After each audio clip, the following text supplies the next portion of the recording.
আমি কি করে বুঝবো? হ্যাঁ, আমি যে ভক্ত সেবা দিলাম তা ভগবান গ্রহণ করেছে কিনা সেটা আমি কি করে বুঝবো? শাস্ত্র বলে বোঝার একটা উপায় আছে। বলে কি উপায়? যদি তুমি দেখো তোমার ভিতরে প্রতিনিয়ত কৃষ্ণ ভক্তের সঙ্গের লালসা বাড়ছে। হ্যাঁ, ওমা অনেকে নাম দেয়, কীর্তন দেয়, এক বছর ভাগবত পাঠ দেয়, দ্বিতীয় বছর আর দেয় না। এক বছর নাম দেয়, দ্বিতীয় বছর আর দেয় না। আবার অনেকে নাম কীর্তন ভাগবত পাঠ দেয়, যেই দিনকে নাম কীর্তন ভাগবত পাঠ শেষ হয় সেই দিন থেকে আবার তারা দিন গণনা শুরু করে, সামনের বছরটা আবার কবে হবে, কবে আমার বাড়ির উঠান কানায় কানায় ভক্তে পরিণত হবে।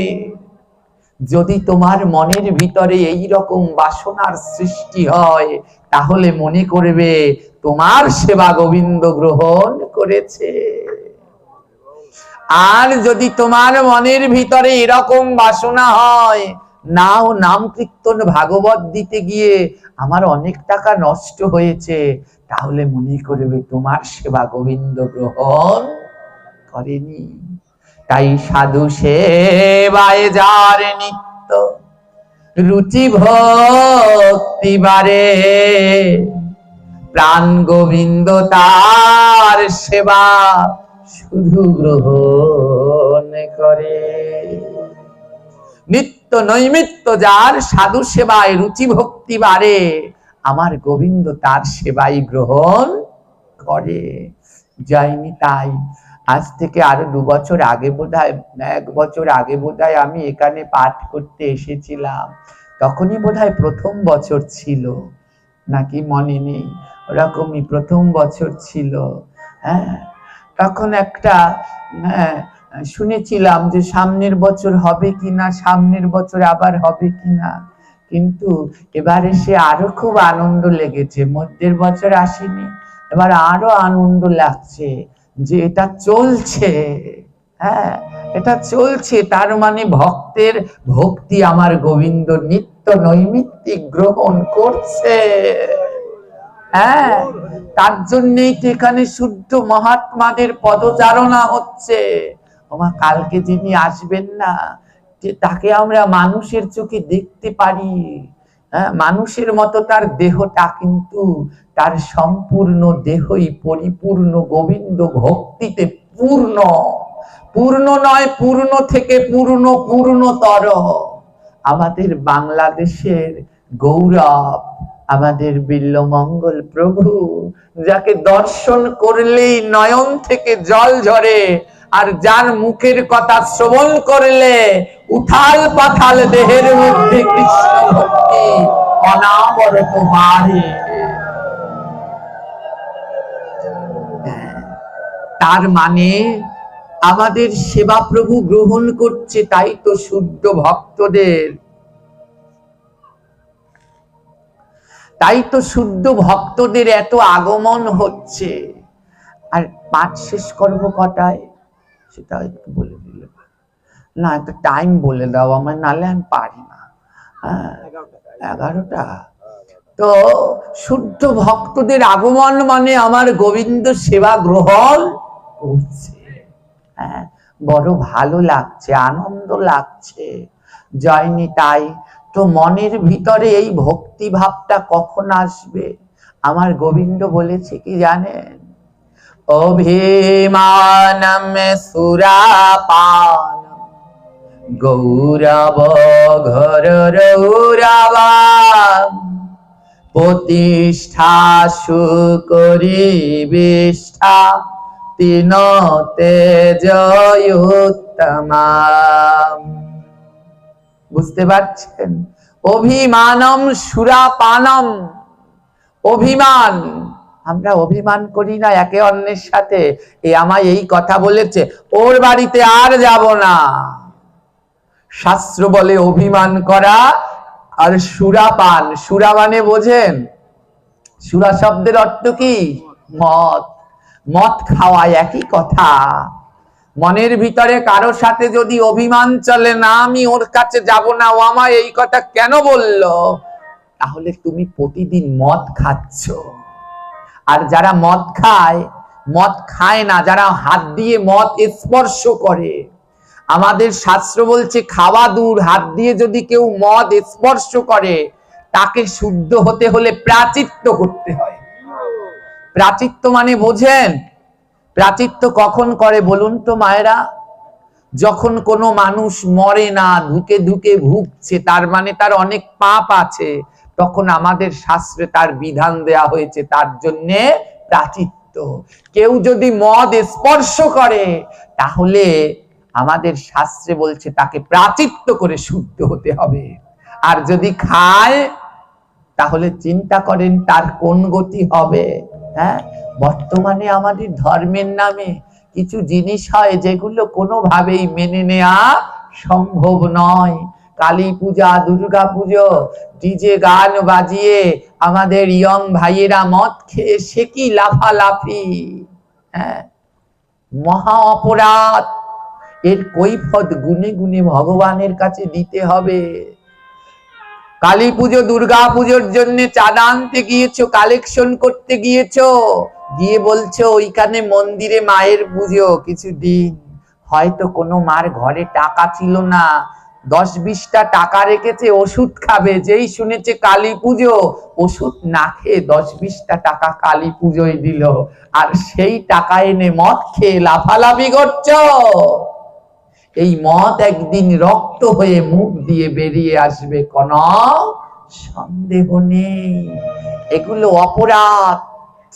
হ্যাঁ, শাস্ত্রে বলছে অভিমানম সুরাপানম, কারো সাথে অভিমান করবে না, রাগ করবে না, তাহলে প্রতিনিয়ত ওই মদ খাওয়ার পাপ হবে।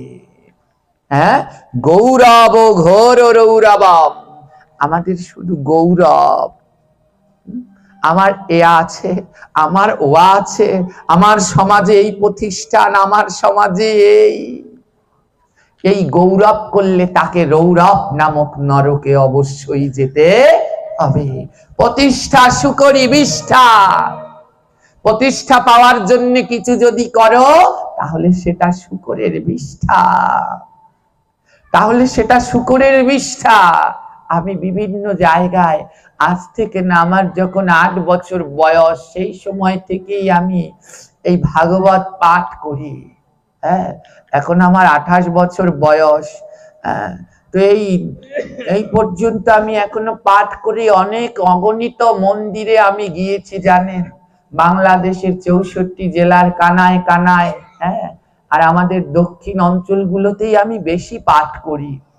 তো অনেক মন্দিরে পাঠ করতে গিয়েছি জানেন, যেখানে বলছে প্রতিষ্ঠা পাওয়ার জন্য কিছু করবে না, আমরা প্রতিষ্ঠা পাওয়ার জন্যই ব্যস্ত, প্রতিষ্ঠা পাওয়ার জন্যই ব্যস্ত। কোনো এক ভক্ত মন্দিরে 2 ভ্যান টিন দিয়েছে, অনেক জায়গায় একই কেস, 2 ভ্যান টিন দিয়েছে।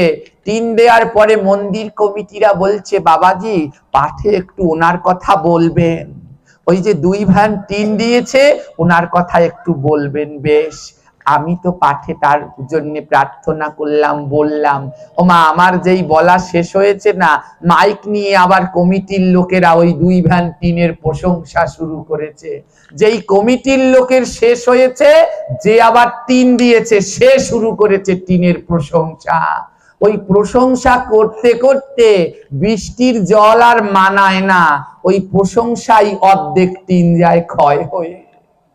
বুঝছেন, শুধু প্রতিষ্ঠা পাওয়ার জন্যে। আরে ও তো গোবিন্দের সেবায় দিয়েছো দান, ডান হাত দিয়ে দান করবে, বাঁ হাত যেন জানতে না পারে, তাকে বলে দান। আর দান করে যদি সারা জায়গায় মান পাওয়ার জন্য বলে বেড়ালাম, সেটা কোনোদিন দান হয় না, সেটাকে কোনোদিন দান বলে না। হ্যাঁ, তাই যা করতে হয় তা প্রতিষ্ঠা পাওয়ার জন্য নয়, প্রতিষ্ঠাকে ত্যাগ করে। জানেন, বিভিন্ন মন্দিরে পাঠ করতে যাই না, খুব কষ্ট লাগে। গিয়ে দেখি কি মন্দিরের বারান্দায় ওই যে বাবা মার নামে টাইলস দিয়েছে না, তো টাইলস দিয়েছে, মন্দিরে এত টাকা দান করেছে, তার জন্য একটা টাইলস বাঁধিয়ে লেখে, দেখেছেন মন্দিরের নিচে নিচে দিয়ে দেয়, লেখা আছে হরিপদ দাস, গৌর গোপাল সরকার, গৌরাঙ্গ কুণ্ড, বলরাম পোদ্দার, অমন করে নামগুলো লিখে লিখে টাইস করে দিয়ে দিয়েছে। কিসের জন্য? আমার বাবার নাম, এটা আমাদের নাম, সবাই দেখবে আমরা দিয়েছি। বেশ দিয়েছো, একবার কি ভেবেছো ওই গৌরাঙ্গ, কৃষ্ণ, বলরাম, রাম ওগুলো তোমার নাম হতে পারে, কিন্তু তার আগে আমার ভগবানের নাম, আর সেই নামগুলো আমরা সবাই মিলে পাড়াচ্ছি। ওই যে টাইসে লিখে দিয়েছে কৃষ্ণ, বলরাম, রাম, ওগুলো ভগবানের নাম। সবাই মিলে কি সুন্দর মন্দিরে আমরা সেই নামগুলোকে পাড়াচ্ছি। একবার আমাদের বিবেকে দংশনও করে না। আমাদের পার্শ্ববর্তী ধর্মে যদি কোনো একটা কাগজে তাদের কোরআনের একটা সূরা লেখা থাকে, তাও সেই কাগজটা দিয়ে তারা বাজারের, যারা জানেন বাজারের যে সদায়, তাও সেই কাগজটার সাথে নেবে না। কিন্তু আজ আমরা নষ্ট হয়ে গেছি, জানেন তো মায়েরা। ভগবান আমাদের অত্যন্ত দয়ালু, তো আমাদের গৌর, আমাদের গোবিন্দ, আমাদের ভগবানের মতো এত দয়ার ঠাকুর আর কোন ধর্মে নাই। তাই দয়া করতে করতে আমরা অনেক কোথায় গিয়ে ঠেকেছি জানি না। আজ তাই বলছে, যার ভিতরে এই তিন জিনিস নাই, অভিমান, গৌরব, প্রতিষ্ঠা, যেই তিন জিনিস ত্যাগ করে, যেই তিন জিনিস ত্যাগ করে আমায় ডাকতে পারে, গোবিন্দ বলছে সেই আমার উত্তম ভক্ত। সেই আমার উত্তম ভক্ত। আজ এই গৃহকর্তা, আমি সেই 1 বছর আগে না 2 বছর আগে দেখেছিলাম, তো আমার মনে নেই তার চেহারাটাও, কিন্তু এটুকু মনে আছে এই ঘরের গৃহকর্তা একজন ডক্টর। এটুকু মনে আছে। তো তার যেই শুদ্ধ চেতনা, তার যেই শুদ্ধ ভাবনা, সেই একবার শুরু করেছে, এখনো প্রভুর নাম যজ্ঞ ভাগবত পাঠ বন্ধ হতে দেয়নি, চলছে। গৌরের নিকট, গোবিন্দের নিকট প্রার্থনা করি, যতদিন চন্দ্র সূর্য থাকে প্রভু যেন তাকে সুস্থ সবল রাখে, সে যেন প্রতি বছর আপনাদের এই জায়গায় এক বৃন্দাবন ধাম মিলিয়ে দিতে পারে।